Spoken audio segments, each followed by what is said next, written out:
ఇప్పుడు మనం 2025వ సంవత్సరం నుంచి 26వ సంవత్సరం వరకు నూతన సంవత్సరం శ్రీ విశ్వవసు నామ సంవత్సరం ఉగాది వేళ విశేషంలో ద్వాదశ రాశుల్లో 10వ రాశి మకర రాశి వారి జ్యోతిష్యం భూత భవిష్యత్తు వర్ధమానం ఎలా ఉందో చూద్దామండి. మన జానకిరామ్ని అడిగి చూడు. జానకిరామ్, మకర రాశి వారి జాతకం చదువు, విద్య, ఉద్యోగం, వ్యాపారం, తరించిన కార్యం, అనుకున్న కోరిక, చేసే పనిది, నమ్మిన పనిది, అడవపడ్డ యోగం ఇది. చదువు, విద్య, ఉద్యోగం, మనసుల మాట, మనసుల కోరిక, చేసే పనిది, వృత్తి, వ్యాపారంది, విద్య యోగంది, ఉద్యోగ యోగంది, ఆరోగ్య యోగంది, సంసార యోగంది, సంతాన యోగంది, మనసుల మాట, చేసే పనిది, ఇల్లు, జాగా, భూమి, కోర్టు, కేసుది ఎలా ఉంది చూడు. జానకిరామ్, తరించిన కార్యం, అనుకున్న కోరిక ఎలా ఉంది.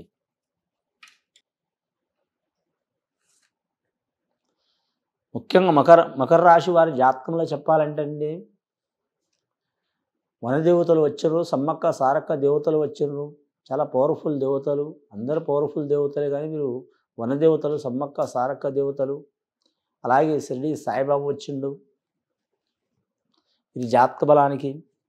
ఇది జ్యోతిష బలంలో చూడాలంటే ఆంజనేయ స్వామి వచ్చిండండి. సంజీవుని పర్వతం ఎత్తుకొస్తున్న ఆంజనేయ స్వామి వచ్చిండు. మకర రాశి వారి జాతకంలో చూడాలంటే మాత్రం చాలా వరకు ఈ 2025వ సంవత్సరం నుంచి 26వ సంవత్సరం అద్భుతమైన యోగం ఉన్నదండి. మకర రాశి వారి జాతకంలో కూర్చుంటే రాజు, లేస్తే మంత్రి, తిరిగితే సేనాధిపతి, 3 గుణాలు ఉంటాయండి. రాజు అంటే మాత్రం వారికి తిరుగు ఉండదు. లేస్తే మంత్రి అంటే మాత్రం వారి జాతకానికి మంత్రి లెక్క ఆలోచించే అవకాశం ఉంటుంది. 10 రకాలుగా ఆలోచించి అనుకున్న సాధించే అవకాశం ఉంటుంది. ఇంకా మాత్రం తిరిగితే సేనాధిపతి అంటే మాత్రం సేనాధిపతి ఉంటేనే ఎక్కడ ఏ ఇబ్బందులు వచ్చినా సరే మాత్రం కంట్రోల్ చేసుకుంటారు. కాబట్టి ఆ రకంగా కూడా మంచిగా ఉంది. 3 రకాలు బాగుంది రాశి వారికి. మకర రాశి వారి జాతకానికి మాత్రం ఆదాయ ఖర్చు విషయాల్లో మాత్రం సరి సమాన యోగం ఉన్నదండి. అలాగే ఈ రాశి వారి జాతకంలో ధనిష్ట నక్షత్రం వారికి మాత్రం కొద్దిపాటి ఇబ్బందులు ఉంటాయండి. ధన విషయంలో, రుణ విషయంలో, గృహం విషయంలో, పర్సనల్ లైఫ్లో, అలాగే మాత్రం అన్నదమ్ములతో, భార్య భర్తలతో విరోధాలు, చిక్కులు, చికాకులు ఉంటాయండి.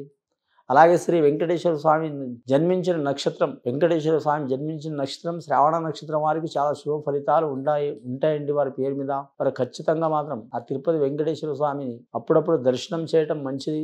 అలాగే మొక్కుబడి ఉంటే మాత్రం ఖచ్చితంగా వెళ్ళి రావటం మంచిదండి. ఏ దేవుళ్ళకైనా అప్పు ఉండొచ్చు, కానీ శ్రీ వెంకటేశ్వర స్వామికి మాత్రం అప్పు ఉండొద్దండి. ఆయన వడ్డీ కాసులు వాడు అంటారు. దాని మూలంగా ఆ మొక్కుబడి అనేది ఆపుతూ ఉంటే ఇంకా ప్రాబ్లమ్స్ ఎక్కువ అవుతూనే ఉంటాయి, ఇబ్బందులు ఎక్కువ అవుతూనే ఉంటాయండి. చాలా ప్రాబ్లమ్స్ వస్తూ ఉంటాయి. ఏ దేవుళ్ళకైనా మొక్కుబడి ఆపుకోవచ్చు, నిదానం చేసుకోవచ్చు. వెంకటేశ్వర స్వామి దర్శనం వస్తాన్న వాళ్ళు ఖచ్చితంగా వెళ్ళి రావాలి. ఈ మకర రాశి వారి జాతకానికి కానీ విద్యా స్థానంలో గురుబలం చాలా మంచి ఫలితంగా ఉంది. కాబట్టి విద్యలో కలిసి వచ్చే అవకాశం ఉంది. బాలికలకు తిరుగు ఉండదు వారి పేరు మీద. కానీ ఉత్సాహవంతమైన జీవితం ఉంటుంది. గత కొన్ని సంవత్సరాల నుంచి పడుతున్న బాధలు, చిక్కులు, చికాకులు, దారిద్ర్య బాధలు, ఎల్నాటి శని ప్రభావం వెళ్ళిపోతుందండి ఈ రాశి వారి జాతక బలంలో. మకర రాశి వారి జాతకానికి గత 7.5 సంవత్సరాల నుంచి పడుతున్న శని బాధలు, చిక్కులు, చికాకులు, ఇబ్బందులు వెళ్ళిపోయే అవకాశాలు ఉన్నాయి.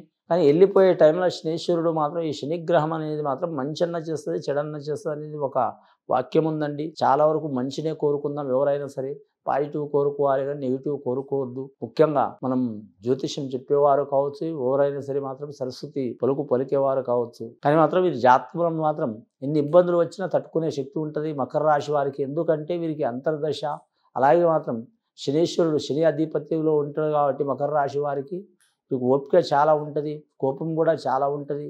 అలాగే వీరి జ్యోతిష బలంలో మాత్రం అనుకున్నది సాధించేదాకా మొండు పట్టుదల కూడా ఉంటుంది. ఈ రాశి వారికి రాజకీయ రంగంలో మాత్రం తిరుగు ఉండదు వీరి పేరు మీద. ఎక్కడ పోయినా ఇదివరకు ఎలక్షన్లో కావచ్చు, ఏదైనా రంగంలో కావచ్చు, ఓడిపోయిన వారికి ఇప్పటికైతే ఖచ్చితంగా వారికి తప్పకుండా మంచి పదవి లభించే అవకాశం ఉంది. అలాగే వివాహం చేయాలనుకునే వారికి శుభకార్యాలు కలిసి వస్తాయి. అలాగే గృహ నిర్మాణం చేయాలనుకునే వారికి తప్పకుండా గృహ నిర్మాణాలు చేస్తారు. అలాగే రియల్ ఎస్టేట్ రంగం మాత్రం వీరికి కలిసి వచ్చే అవకాశం సరి సమానం ఉంటుందండి. అంటే ధనం కలిసి వస్తుంది, కానీ గొడవలు చాలా వస్తూనే ఉంటాయి, ఏదో రకంగా వస్తాయి. ధనం మూలం జగత్ అంటారండి. సూర్యుడి చుట్టూ చంద్రుడి చుట్టూ మనుషులు తిరిగితే మనుషుల చుట్టూ ధనం తిరుగుతుంది, ధనం చుట్టూ భూమి తిరుగుతుంది, భూమి చుట్టూ మనం తిరుగుతాం. ముఖ్యంగా వీరికి ఎటు పోయినా మాత్రం రియల్ ఎస్టేట్ రంగం కలిసి వస్తుంది, కానీ డబ్బుల గురించి గొడవలు, చిక్కులు, చికాకులు వచ్చే అవకాశాలు ఉన్నాయి. కాబట్టి 1కి 4 సార్లు ఆలోచన చేసుకోవడం మంచిది వీరి జాతక బలానికి.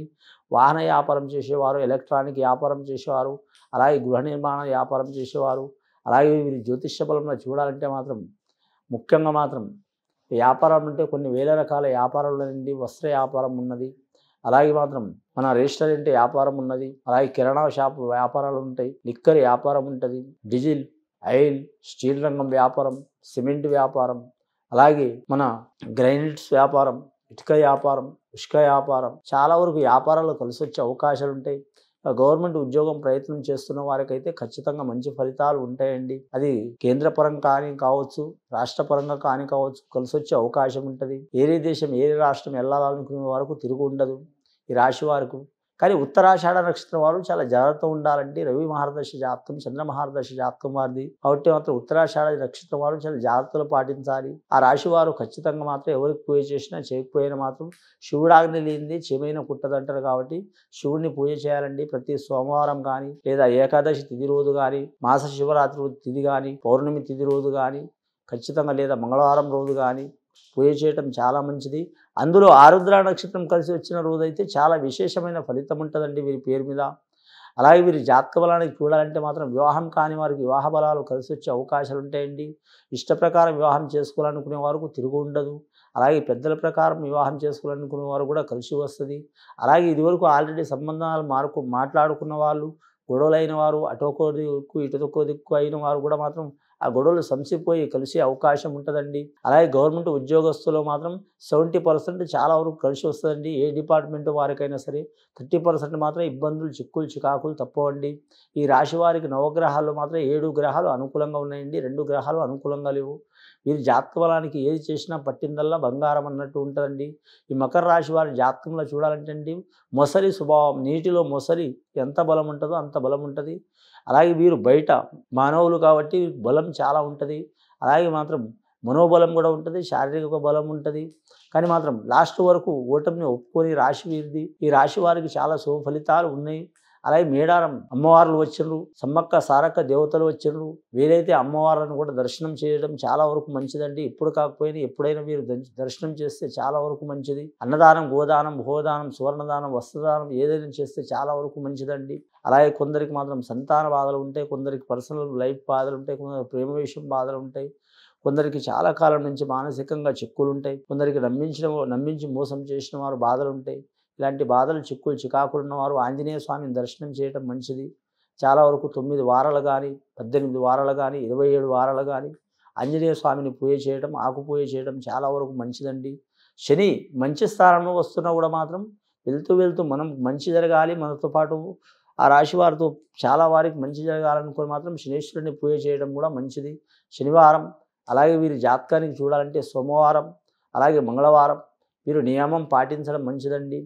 వీరికి అన్ని తిథులు మంచిగానే ఉన్నాయి. దశమి తిథి అధికమైన ఫలితం ఇస్తుంది. సప్తమి, దశమి తిథి, ఒక పాడ్యమి తిథి, అమావాస తిథి వీరికి కలిసి రాదండి. వీరి జాతక బలానికి అన్ని దిక్కులు మంచిదే. అందులో వీరికి పడమర దిక్కు మంచిది. గత కొన్ని సంవత్సరాల నుంచి పడుతున్న బాధలు, చిక్కులు, చికాకులు, దారిద్ర్య బాధలు తొలగిపోవాలంటే మాత్రం ఖచ్చితంగా మాత్రం అన్ని రాశుల వారితో పాటు ఈ రాశి వారి పేరు మీద కాలరిష్ట యోగం, దేశరిష్ట యోగం, అలాగే మాత్రం షష్ఠ గ్రహ కూటమి ఉంది కాబట్టి కొన్ని చిక్కులు, చికాకులు ఉంటాయి కాబట్టి ఎవరికి వారు శాంతి చేసుకోవాలి. కాబట్టి ఖచ్చితంగా వీరు మాత్రం సద్బ్రాహ్మణుల కాడ మాత్రం శాంతి చేసుకోవడం చాలా వరకు మంచిదండి. ఇది విని చూసి ఆచరించే వారికి ఆ పరమేశ్వరుడి దయ తప్పకుండా ఉంటుందండి. శుభం భూయాత్.